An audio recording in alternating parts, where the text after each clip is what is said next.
ግብር ከፋይነት ነጋዴነትን ወይም ወደ ንግድ መዝገብ መመዝገብን ዲማንድ ያደርጋል። ስለዚህ ነጋዴ ብለን በንግድ አዋጅ የተደነገገውን እሳቤ በሚገባ መረዳት ያስፈልጋል። ነጋዴ ማን ነው የሚለውን ነገር በአዋጅ ቁጥር 1243 2013 አንቀጽ 3 እና 5 ላይ ስለ ነጋዴ ማንነት የተደነገገውን ማንሳት ወይም መረዳት አስፈላጊ ይሆናል። ከዚህ በመነሳት አይ ቲንክ ከገቢዎች ሚኒስቴር ጋር በተያያዘ ግብር ማን ይከፍላል የሚለውን ጉዳይ ስናይ በታክስ አስተዳደር አዋጅ 983/2008 ከአንቀጽ 9 እስከ 15 የተደነገጉ ድንጋጌዎች በአጠቃላይ የሚያሳዩት ግብር ከፋይ ማን ነው፣ የግብር ከፋይ መለያ ቁጥር አሰጣጥ፣ የግብር ከፋይ መለያ ቁጥር አጠቃቀም የተባሉ አጠቃላይ ጉዳዮች ጋር በተያያዘ ያሉ ጉዳዮችን መረዳት አስፈላጊ ይሆናል ማለት ነው። ስለዚህ በታክስ መረብ ውስጥ የገባ ነጋዴ ወይም ግብር የመክፈል ኃላፊነት በሕግ የግብር ግዴታን ስለመወጣት በገቢዎች ሚኒስቴር በግብር ከፋይ ደረጃነታቸው የሂሳብ መዝገብ መያዝ የሚገባቸው ግብር ከፋዮች አሉ። እንደገና ደግሞ በቀላል ያለ የሂሳብ ስርዓት ተጠቅመው የግብር ግዴታቸውን የሚወጡ ግብር ከፋዮች አሉ። ግለሰብም ሊሆኑ ይችላሉ፣ ድርጅቶችም ሊሆኑ ይችላሉ። የእነዚህ ነጋዴዎች ወይም ግብር ከፋይ ድርጅቶች የግብር ግዴታን መወጣት በተለያዩ የኦዲት አግባቦች የማረጋገጥ ስራ በታክስ አስተዳደር አዋጁ መሰረት የገቢዎች ሚኒስቴር ይሰራል። ስለዚህ በገቢዎች ሚኒስቴር ስር ባሉ አደረጃጀቶች በታክስ ማስታወቅ፣ በታክስ ኦዲት ስር የግብር ግዴታን ግብር ከፋይ በህጉ አግባብ ስለመወጣቱ የማረጋገጥ ስራዎች ይሰራሉ ማለት ነው። እነዚህ ስራዎች ናቸው እንግዲህ ሄዶ የግብር ከፋይ በህግ የተቀመጠበትን ግዴታ ስለመወጣት ስላለመወጣቱ የማረጋገጥ ስራዎች ተሰርተው ከዚሁ ጋር ተያይዞ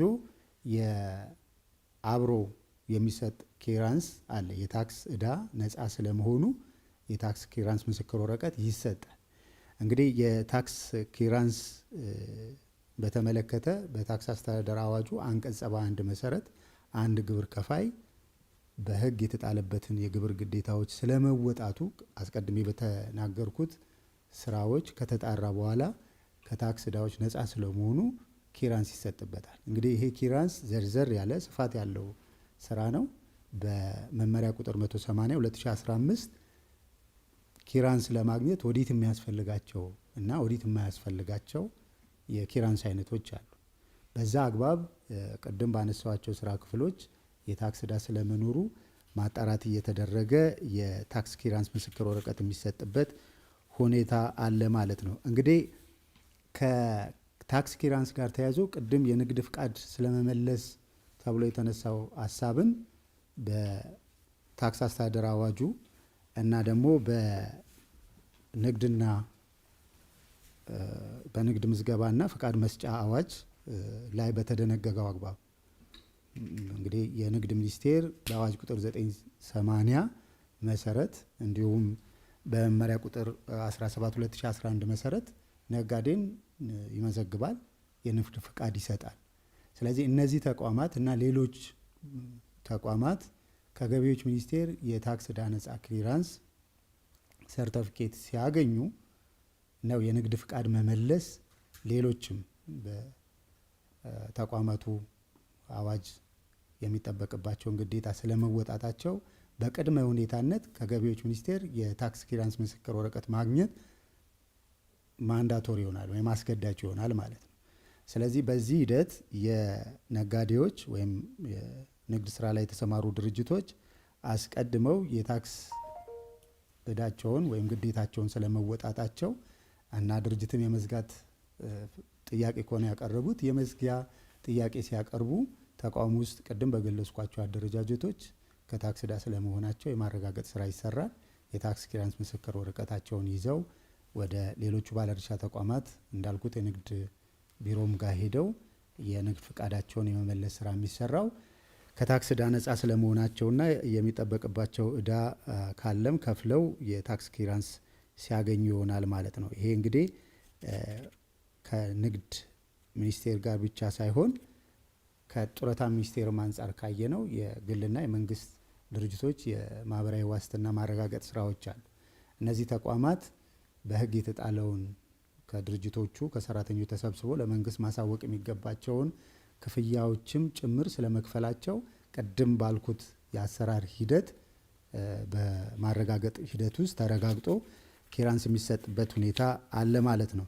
ይሄንን ይዘን ንግድ ፍቃድ ለመመለስ በቅድመ ሁኔታነት ከታክስ ዕዳ ነፃ ስለመኮኑ ከገቢዎች ሚኒስቴር የታክስ ክሊራንስ ምስክር ወረቀት ማግኘት አስፈላጊ ይሆናል ማለት ነው። እንግዲህ ከዚህ ጋር ተያይዞ የንግድ ድርጅቱን የሚዘጋበት አግባብ እንደ ግለሰቡ እንደ ድርጅቱ ይወሰናል። በመዝጋት በራሳቸው ምክንያት የሚዘጉ ይኖራሉ። ነገር ግን በየትኛውም መንገድ ድርጅታቸውን መዝጋት ከፈለጉ ጥያቄያቸውን በታክስ ከፋይነት የተመዘገቡበት ቅርንጫፍ ጽሕፈት ቤት በማመልከቻ ያቀርባሉ። ቅድም ባልነው አግባብ የክሊራንስ አገልግሎቱን የሚያገኙ ይሆናል። እንግዲህ የፌዴራል ገቢዎች ሚኒስቴር የፌዴራል ግብር ከፋዮችን የታክስ ግዴታ ስለመወጣታቸው የመከታተል፣ የመደገፍ፣ የማስተማር ስራዎች ይሰራል። አዚ ሴም ታይም በህግ ስልጣን ያላቸው የክልልና የከተማ አስተዳደር ገቢ ቢሮዎች አሉ። ስለዚህ የታክስ አስተዳደር ስራው ተመሳሳይነት አለ። ለምሳሌ በመዲናችን አዲስ አበባ የአዲስ አበባ ገቢዎች ቢሮ አለ። የፌዴራል ገቢዎች ሚኒስቴር የሚሰራውን ሁሉንም የታክስ አስተዳደር ስራዎች በህግና በስልጣን ይሰራል። ስለዚህ ከዚህ አንጻር ቅድም በማብራሪያ ላይ ለማንሳት እንደሞከርኩት አንድ ግብር ከፋይ የመዝጊያ ጥያቄ የፌዴራል ግብር ከፋይ ከሆነ ለፌዴራል ገቢዎች ቅርንጫፍ ጽሕፈት ቤት ጥያቄውን ወይም ማመልከቻውን ያቀርባል። ይሄ ማመልከቻ የመዝጊያ ከሆነ ቅድም እንዳልነው በታክስ ከፋይነት በተመዘገበበት ጊዜ ውስጥ የታክስ ማሳወቅ ግዴታውን ስለመወጣቱ የኦዲትም የታክስ አወሳሰን የስሌት የማረጋገጥ ስራዎች፣ የአገልግሎት ኦዲት ስራዎች ይሰራሉ። እነዚህ ጊዜዎች በአገልግሎት አሰጣጥ ቻርተር ውስጥ የተቀመጠ ጊዜ አላቸው። ያ የቻርተር ሰነድ በግብር ከፋዩና በተቋሙ መካከል የተፈረመ ውል ነው። በዛ ጊዜ ውስጥ ይህ አገልግሎት መሰጠት እንዳለበት ሁሉም ግብር ከፋይ የሚያውቀውና ተቋሙም በሰነድነት ከግብር ከፋዩ ጋር የአገልግሎት የሚሰጣበት አግባቦች የሚስተናገድበት ሁኔታ ነው ያለው። ከዚህ አንጻር የመዝጊያ ጥያቄ ያቀረቡ ግብር ከፋዮች ማመልከቻቸውን ካቀረቡበት ጊዜ ጀምሮ የመዝጊያ ኦዲቱ እስከሚጠናቀቅ ድረስ የመጠበቅ ኃላፊነት አለባቸው። በዛ ጊዜ ውስጥ እንቅስቃሴ ካላቸው እንዲያሳውቁ ይጠበቃል። ማለት የመዝጊያ ጥያቄ ካቀረቡ የንግድ እንቅስቃሴ ያደርጋሉ ተብሎ አይጠበቅም። ከዛ ጋር ተያይዞ ግን የማመልከቻውን ካቀረቡበት ጊዜ ጀምሮ ምናልባት ሌሎች ባልደረቦች ሊመልሱት ይችላል። የማሳወቅ ግዴታ አለባቸው የለባቸው የሚለው ከታክስ ማስታወቅ ጋር ተያይዞ ያሉ ጉዳዮች ሌሎች ባልደረቦች ምላሽ ሊሰጡባቸው ይችላሉ። ከዛ ምላሽ ግን ቅድም በመነሻ ላይ እንዳልኩት በፌዴራል ገቢዎች ሚኒስቴርና በክልል ወይም ከተማ አስተዳደር ገቢዎች ቢሮ ካሉ የአሰራር ልዩነቶች የተነሳ የመዘግየት የመፍጠን ሁኔታዎች እንደየ ሁኔታዎቹ የሚለያዩበት ሁኔታ ይኖራል። በፌዴራል ገቢዎች ሚኒስቴር ልክ ካየነው ግን እያንዳንዱ አገልግሎት በቻርተር ጊዜ ውስጥ በተቀመጠ ጊዜ ውስጥ መሰጠት እንዳለበት በቻርተር ሰነዱ ላይ ተመላክቷል።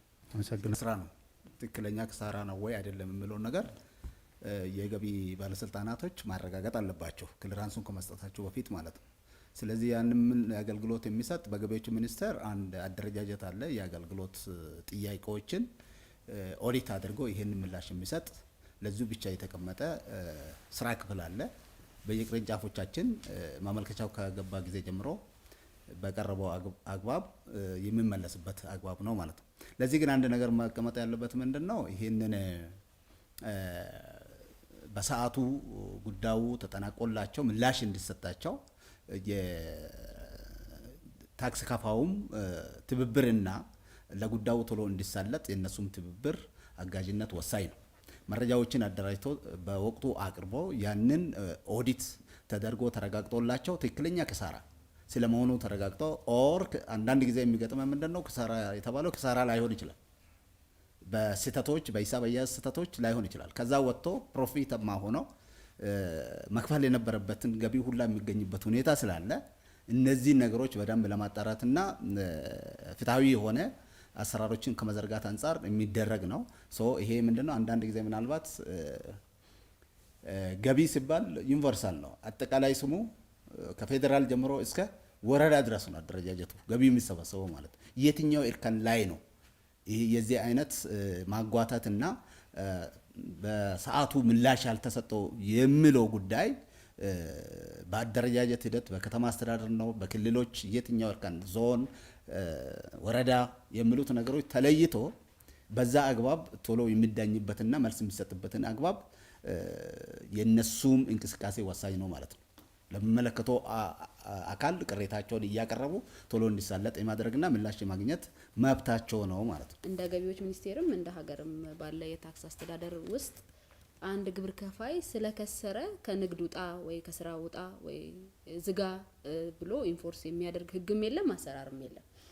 እንዲያውም በተቃራኒው ኪሳራው እየተሸጋገረለት በንግድ ስርዓት ውስጥ ቆይቶ ያንን እድል ተጠቅሞ አትርፎ ከስርዓቱ ጋር እንዲቀጥል ነው የምንፈልገውና አንድ ነጋዴ ወይም አንድ ድርጅት ንግድ ጀምሮ በሂደት ላይ ያለ ኪሳራ ቢያጋጥመው እንዲወጣ ማናበረታታና እንዲያውም እንዲቆይ ያንን ኪሳራ ይዘንለት እንዲያንሰራራና እንደ አዲስ ወደ ማርኬቱ ማለት በደንብ የሚጠበቅበትን እንዲያመነጭ ኢንከሬጅ ነው የምናደርገውና ይሄም ከግምት ውስጥ እንዲወሰድ ፈልጌ ነው። አመሰግናለሁ።